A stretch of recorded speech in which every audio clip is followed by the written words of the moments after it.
Hi everyone and welcome to the fourth competitive programming podcast. Today we have a special guest. He's one of the best programmers in the world and also he's now coordinating some of the best contests in the world. He was part of Japanese Golden IOI generation in 2017. He has since won 2 gold medals at ICPC World Finals. He has won the Google Hash Code in 2022. And for 5 years now, he's been an admin and a coordinator at AtCoder, where he's mostly been coordinating AtCoder Grand Contests. At the time of this recording, he just returned to Codeforce's top 10. It's Riku Kawasaki, known on Codeforces and other platforms as maroonrk. Thanks for giving us your time. Yeah, thanks for inviting me. Generally, we like to start this with just asking you about your competitive programming story. So, how did you start programming? When did you start competing? And when did you know you were good at it? Well, I started programming when I entered the junior high school. When I entered junior high, I was first considering to join math clubs, but I found a really good advertisement of computer craft. They were really funny, and so I decided to join computer club. And then there were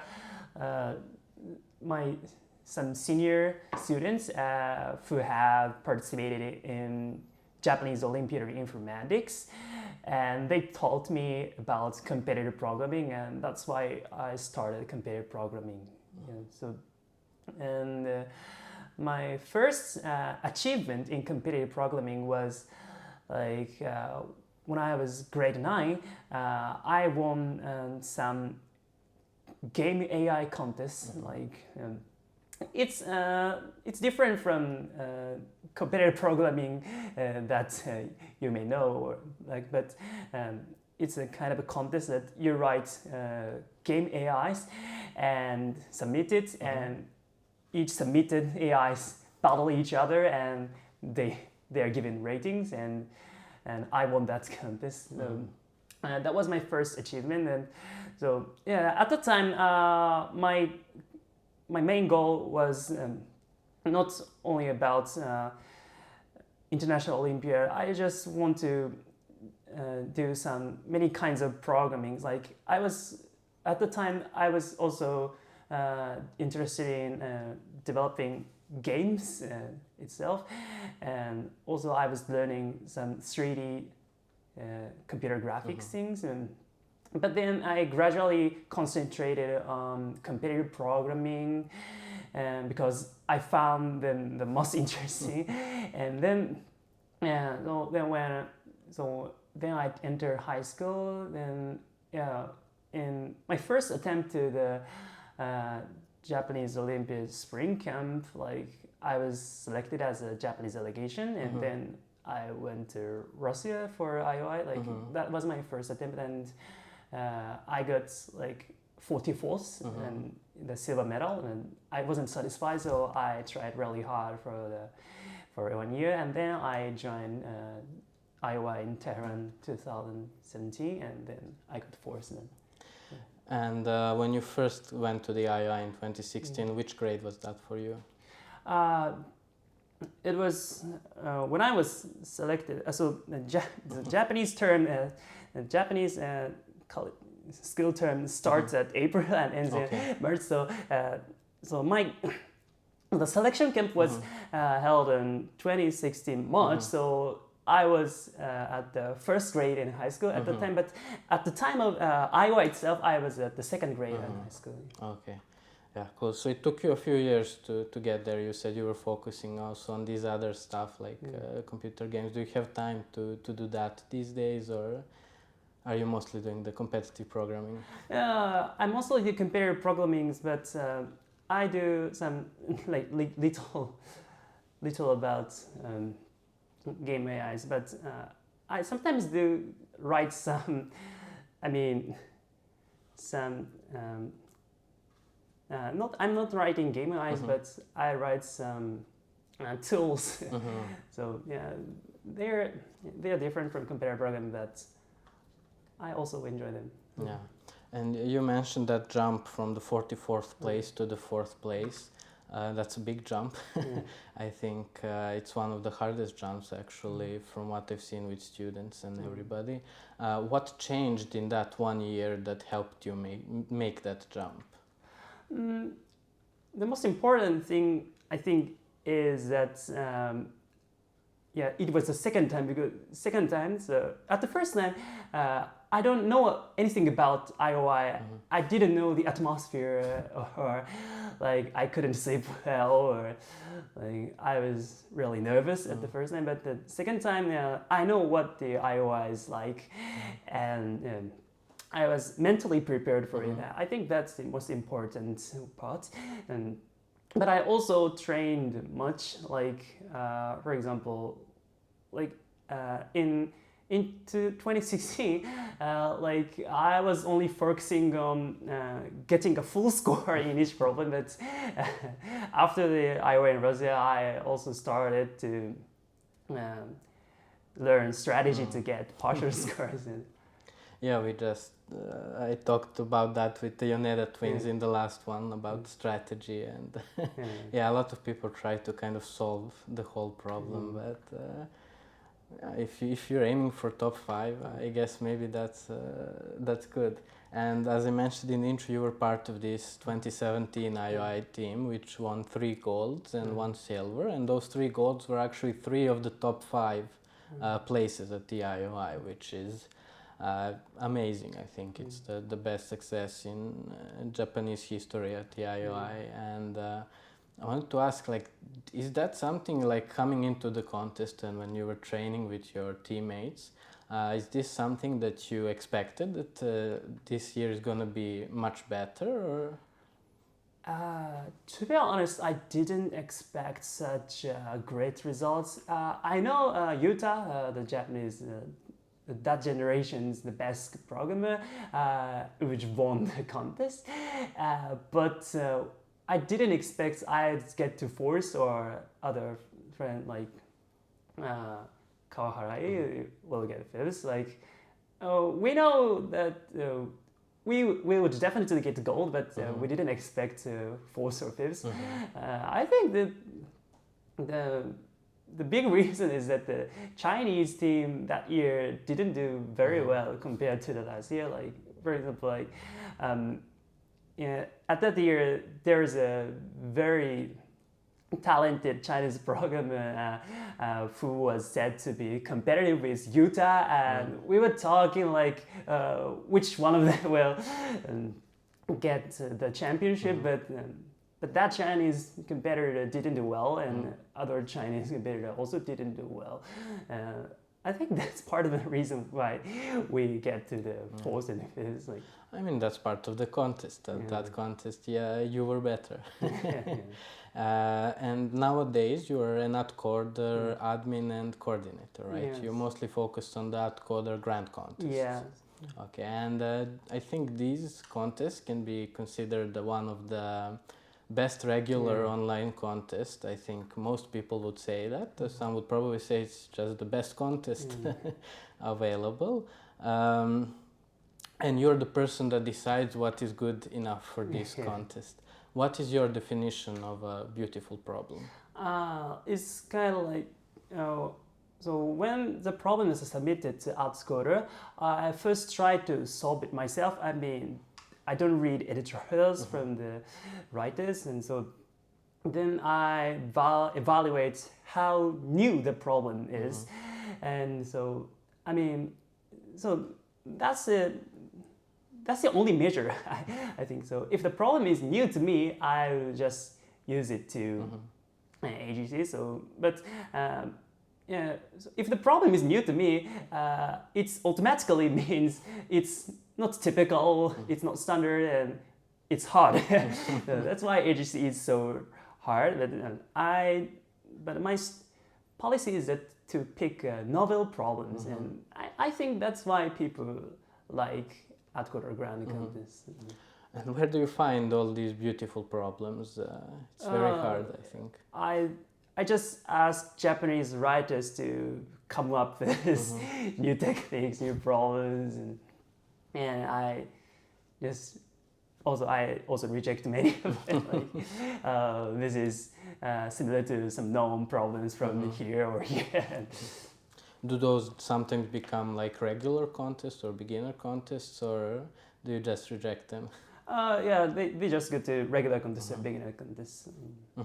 And in general, like I know recently there's been some discussion about like regional or regular contests being maybe easier or something like this on Code Forces.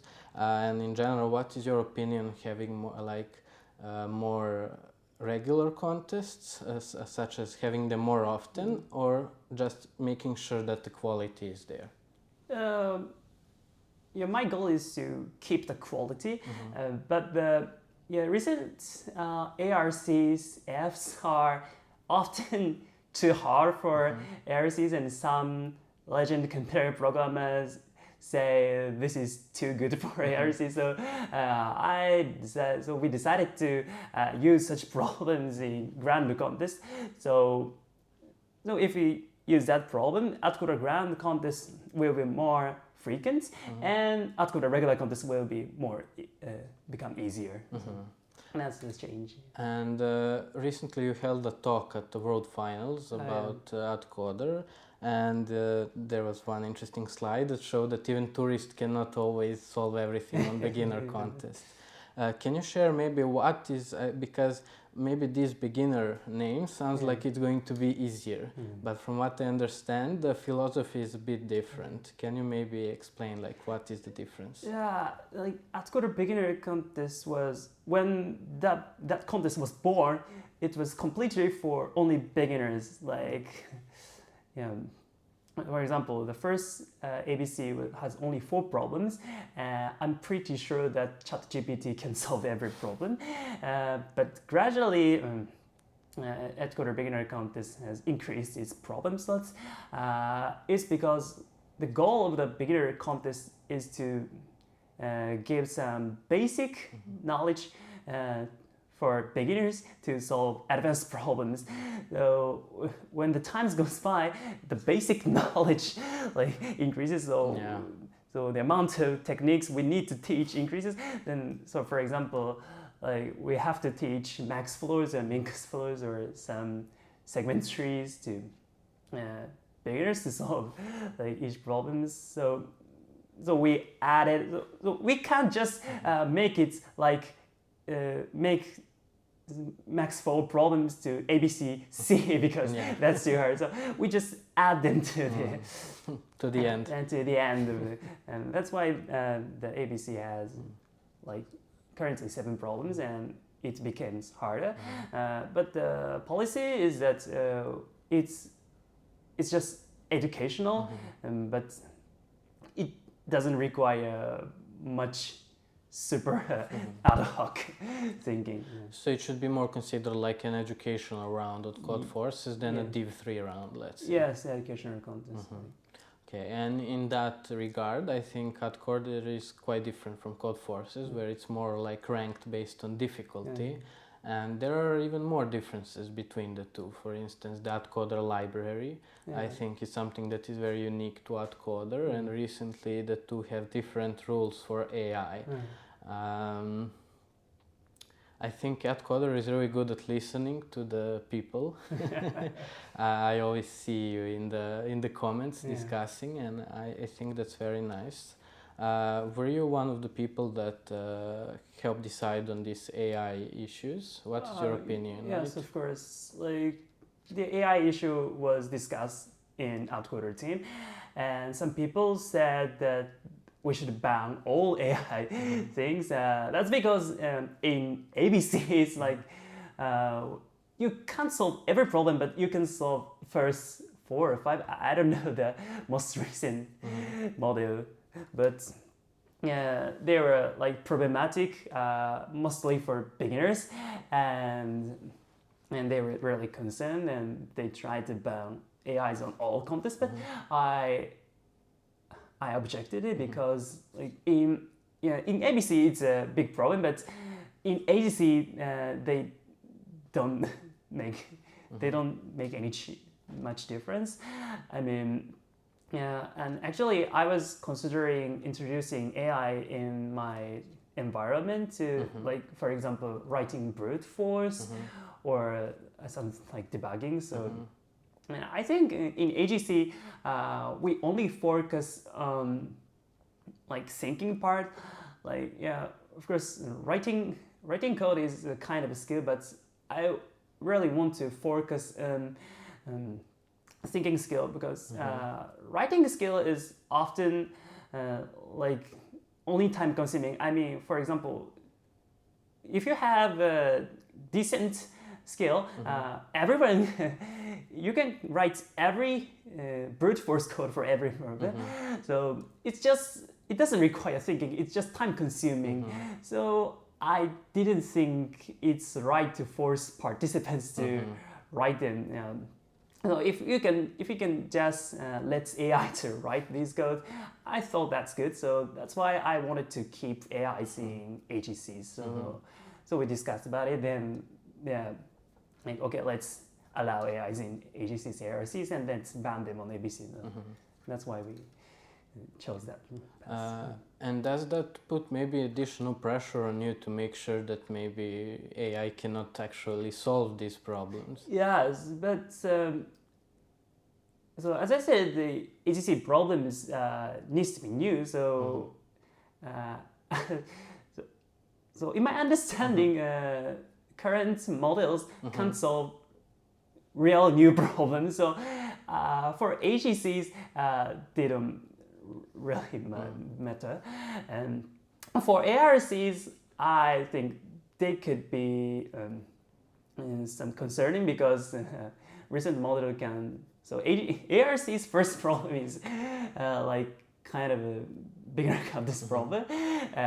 So that could be a problem. So there's a possibility that ARC may ban AIs in the future, but I don't think AGC will ban them.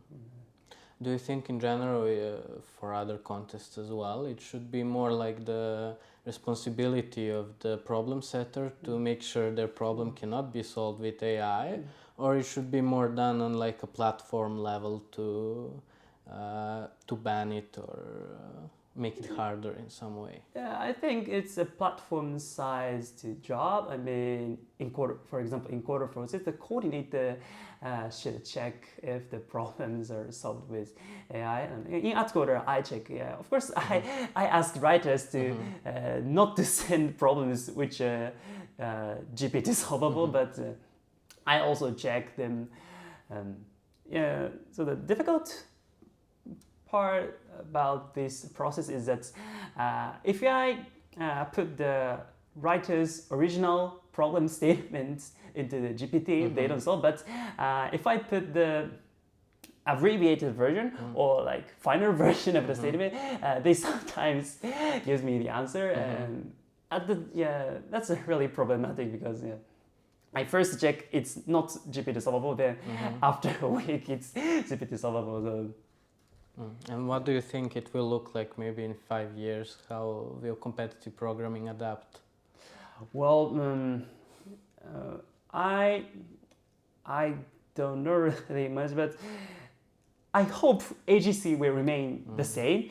I can imagine, as I said, I can imagine that ARC also bans AIs, and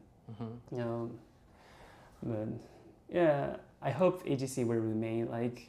And at the time, people can write brute force code instantly, and they can also use AI to write actual code. And I hope the development of AI makes the computer more like interesting for thinking. And you said that you don't look at editorials when somebody sends you a proposal for an AGC task. How often does it happen that you cannot solve that task? It's happened with like 5% or less. I mean, so if the problem was submitted by, for example, like orange people, and I can't solve the problem for 2 hours, I really doubt and I often open the problems edit writer solution. But if the problem was submitted from like people with rating 30 to 100, I just concentrate on it for forever. I also ask writers to write brute force solution, especially for hard problem. So the situation is like some writer submits 600 points problems and I can't solve 2 hours. So then I'm pretty sure that something is wrong. Yeah. And do you maybe have a problem setter that you really like their tasks other than yourself? It's I'd say Chineris. Yeah, it's from the Japanese. I'm not sure about where he come from. He started computer programming from university, and yeah, he's really good at creating problems. But yeah, he has written like 2 AGCs, I think, and I love his problem. But what it is unfortunate is that he's just graduating from university, and he has he doesn't have much time to problem setting these days. So. And how do you balance everything? Obviously, you just returned to top 10 in Code Forces, and you're obviously very busy at AtCoder. How do you balance all of this?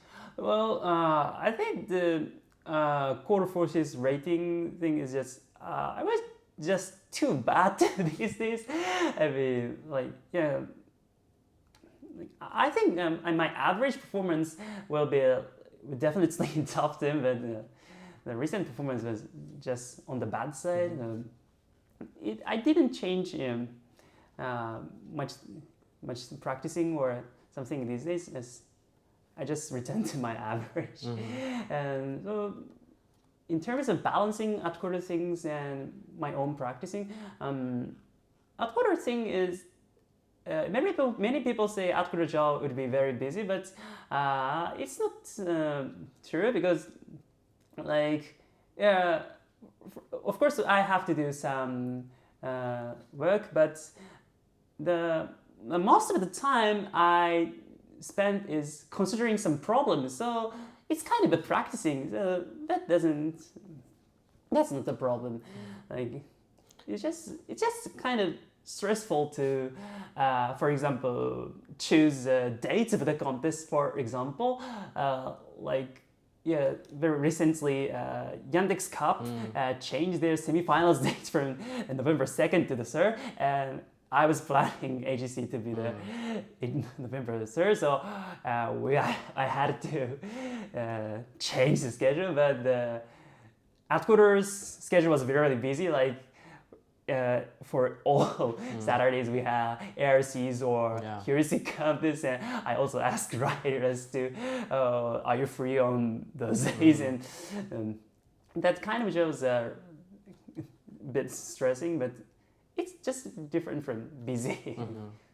Yeah, it's very regular, much more I think than Code Forces, and I really like that it's on the weekends. I think when people have much more time.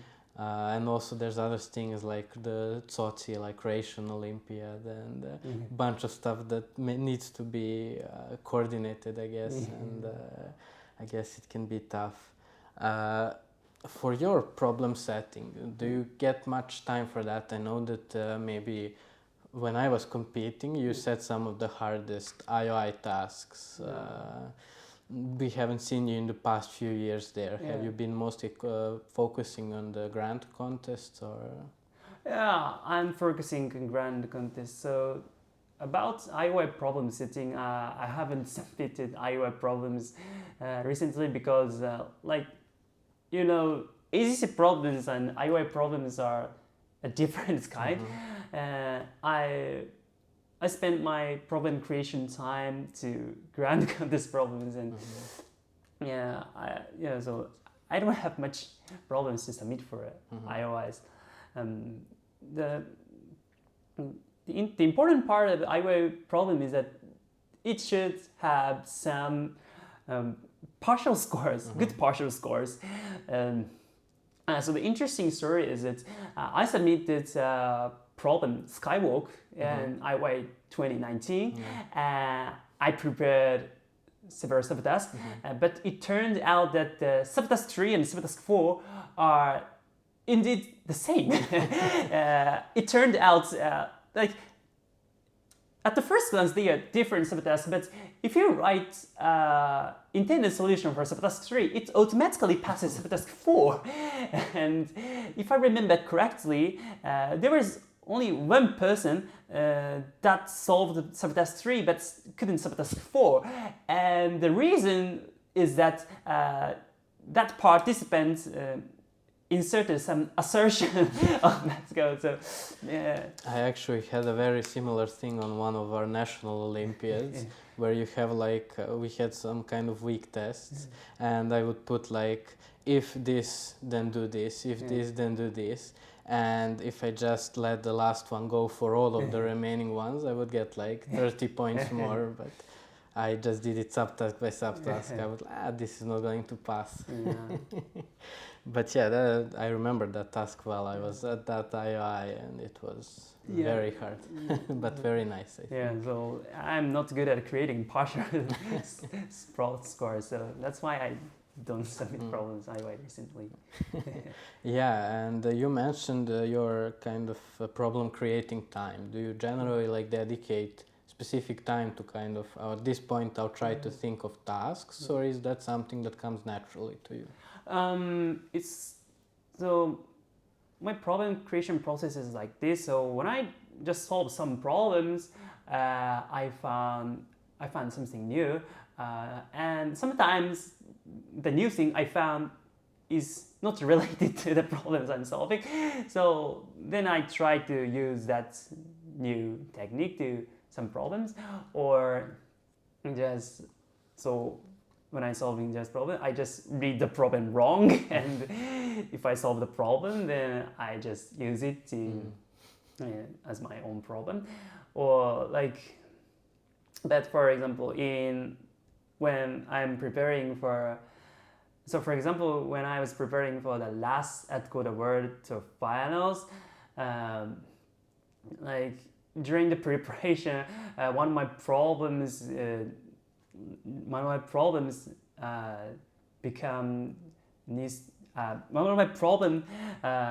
was appeared to be known. It was said by testers, and then I need to create another problem. So in that case, I spent a whole day or week to create a new problem from scratch, and that's the most tough time. Yeah, sounds very hard for that contest especially. Like, it's probably very hard. And you mentioned that sometimes you kind of come up with the solution and try to find a problem for it. I think a lot of people think that is maybe bad practice, or that you get bad tasks by starting from the solution. I guess you don't believe that, or? That's kind of a skill. So my problem is, as I said, I often come up with problem from solution to the statement, but I really take care about writing statements or like translating solutions to the statements, to not so that they don't look like it's artificial, like or I'd say that my solution is not kind of specific, some specific problem specific thing. I mean, if you make problem from solution to the statement, and if your solution is really limited to very limited settings, the statement becomes automatically like artificial. But if the solution or technique is in general general thing, I think you can write natural statements, and I think I'm doing this way. But So it's more technique to problem and not so Yeah. much solution to problem. Yeah, I see. Okay. And you've also in the past worked on many Japanese Olympiad problems. Do you have time for that now? Or? No, actually, like, yeah, like Japanese Olympiads, yeah, in 2019 or 2010, like there were not much people submitting problems to Japanese Olympiad, so I need to submit them. But recently, like there were like many people who submit problems to Japanese Olympiad, so I don't have to send it. Like, also, as I said, I'm not good at creating partial scores. Yeah. Like, my problem was like 0 or 100. And for AtCoder World Tour Finals, you're, I assume, one of the main problem setters and coordinators. How does that work to make like a contest for the best of the best competitors? It's like, when I, when I create problems, I just ask is it good for AGCs, and if it's good for AGCs, I also ask myself, is it good for World Tour Finals, and I spare some problems. So, or like, World Tour Finals, we have a pretty large duration, so I also can use problems which requires very interesting thinking, but also requires some long implementation. I can also use them in World Tour Finals. So you collect for the entire year, basically. Yeah, entire year basically, but the problem is that when I try to hold AGCs, but no one has enough problems, I sometimes need to hold it myself, and then at the time I need to make a hard decision to spare this problem for World Tour Finals or use it for AGCs. Yeah. And do you sometimes get worried, like even if you select all these hard problems, or what if tourist or Piotr or somebody solves all of it in? Yeah, I always worry about it. Like, so I need to like pick some hard problems. At least one very hard problem is needed, or but in AGCs, like I'd say, it's okay to have like one person solves every problem. And in World Tour Finals, like I don't want to have full score. Like, yeah, and I think that the contestants really appreciate that. I talked with Radeusz, and he said, I think that winning AtCoder World Tour Finals would be one of the biggest goals for him, because I can see that he respects it a lot. And I really think it's a unique one, because we lost obviously a lot of on-site contests in the last few years. You've been to many of them, Hacker Cups and all of it. So do you know, like, I think that was before you joined AtCoder that the idea for AtCoder World Tour Finals started, but do you know, like, why it started? How did they decide that they want to organize this huge event? The AtCoder World Tour Finals was started by the initiative of, I think, our CEO and our former admin RNG. Like they were, our CEO and RNG were former participants of Top Quarter Open or Google Quarter Gems, so they're a big fan of on-site contests, and their goal is to hold on-site contest in Japan, and they started World Tour Finals, and then but at the time their goal was to just follow the GCZ or TCOs or like, but later GCZ, TCO, and FHC on-sites has finished. Yeah. We are just following the great major contest, but they finished, and we suddenly become the top run, and we're so. I think I think we have really given a really important job for the computer programming community. And yeah, I agree, and I think it was probably also very hard during the COVID pandemic and everything to delay it and then everything. Yeah. But thankfully things kind of returned to normal, so I'm hoping that we will have World Tour finals for many years. Yeah. And you also did a live stream during this. Obviously, I'm very interested in this because we're also trying to build this community on YouTube also. So how did that start? Was it like just, oh, it would be nice to have this, or is it maybe some larger plan? It was, yeah, there is no larger plan. Like I was just, we were just talking about, what about having live stream. Actually, the first live stream was from last year's World Tour Finals. Yeah, actually, we hadn't planned stream last year, but then this year, I know the person who does ICPC lives come to the World Tour Finals, and she wanted to stream the contest. I just let her do in 2023, and then a year after, this year, we decided to do it ourselves because the idea of streaming is like maybe interesting. I'm not sure how big the impact is, but I just thought it's good to make some record about the contest, and so we decided to have a stream. And then at the same time, Pyotr, who was a runner-up of the World Tour Finals, messaged us that he wants to join the World Tour Finals only as a spectator. So the idea came that let's invite him as a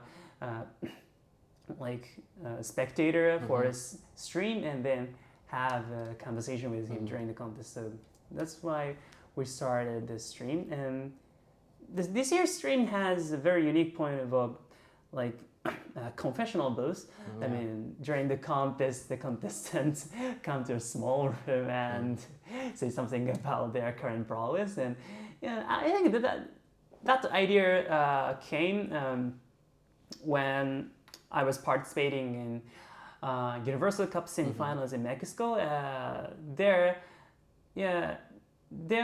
we had also Lydia, and she and other Universal Cup staffs talking about the possibility of confessional booths during the contest, and I heard that and I thought that would be a good idea, and I just do it. Yeah, and it was very interesting stream. It's still on YouTube, so if our viewers want to watch it, I think it's interesting at least to see all of the confessional booths and to see all of these best programmers, their kind of inner thoughts during the contest. I think it was very unique and I enjoyed it. In general, AtCoder has this kind of reputation of being more mathematical, and did you also compete in mathematics, or where does this love for mathematics based problems come? I participated in Math Olympiad, in domestic Math Olympiad when I'm in high school, and I was among the team selection contest, and that's the last process of selecting the delegation, but I wasn't selected as a delegation, so that's the only participation of mine. I mean, I don't think that's a small achievement, definitely. And I think a lot of us kind of on the West and outside of Japan view AtCoder kind of as a black box. We come, we get a great contest, and we kind of leave. I heard that AtCoder is a much bigger name. It has a lot of different projects in Japan. Can you maybe explain like what it looks like here? But I think it's not much different. Like AtCoder is just a contest platform here. Yeah, because yeah, in many other countries, if you ask the biggest competitive programmer, you say Coder Forces, but in Japan it's just AtCoder. But the unique part, the unique service we provide in Japan is that AtCoder Jobs, which is kind of a matching service of company and contestants. I mean, so if you look at for example, if you look at the contest name of AtCoder Beginner Contest, they are like sponsored by some companies, and yeah, so like we have good sponsors from Japanese companies, and why they sponsor the contest is that they are looking for good programmers, and we have some kind of certificate of good programmers. I mean, that's a rating. And so AtCoder Jobs is a service that connects companies and contestants. Like the company can ask, so we're looking for programmers who can do these jobs, and we want you to have a rating of at least blah blah blah. And interesting. And is this how AtCoder usually funds these World Tour finals and all of its contests? That's how AtCoder earns. It's interesting. And how does the behind the scenes of AtCoder look like? Do you have some maybe dedicated like people who prepare problems, or is it all the problem setters itself? How many people are there and so on?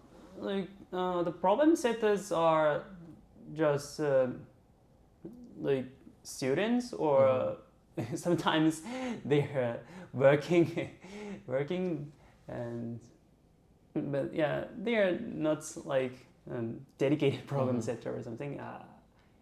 You could say that I'm that one then. So, but also we have the problem setting team from AtCoder is that RNG as a manager, and Snuke as ABC and ARC admin, and AZC admin as me, and this third person is a problem setting team from AtCoder. And I also mentioned that AtCoder heuristic team has Walter as an admin. Walter was a former TCO marathon champion, and yeah. So we have the AtCoder team has like 4 problems in 4 people in total, but we ask students or just contestants to submit problems. And also some probably dedicated engineers and cool. And do you know, like maybe you're not part of that team, but how did this heuristic contest, it's a relatively new thing, how did that join the AtCoder platform? Actually, I heard that it was planned when AtCoder started, or I'm not sure, but as I said, our CEO, Chokudai, has been to TopCoder Open and for TopCoder Open Marathon. So he was from like marathon competitor, and he was just considering to expand and hold marathon contest in Japan. Actually, before AtCoder heuristic contest, there were some heuristic contests which is not rated and which is not regular, but we had some. And then Wata came to us. Like I'm not sure about what he was doing before, but he was a great marathon competitor, and my understanding is that our CEO Chogura was considering to expand our contest to heuristic contest, but we didn't have a good person to coordinate them. But then he finds Wata, and then it became possible, and then we started heuristic contest. And that's my understanding. Amazing, yeah. And for many years, AtCoder was Japan only, and then at some point it's also went international. That is a big switch, I think. And do you know maybe what motivated that? Yeah, I think the motivation was RNGs. Like RNG joined AtCoder in 2016, and then AtCoder Grand Contest started in 2016. So yeah, like so RNG was, as you know, the former like Google Coalition TCO or FHA participant. So he's really interested in international programming competitions. Yeah, he's a legend. Yeah, so he joined it and he just started its international contest. And yeah, and I think that was very amazing because I think without AtCoder now we would have much worse competitive programming community. So yeah, I'm very glad. I hope it will last for many years and that we will get many more great contests.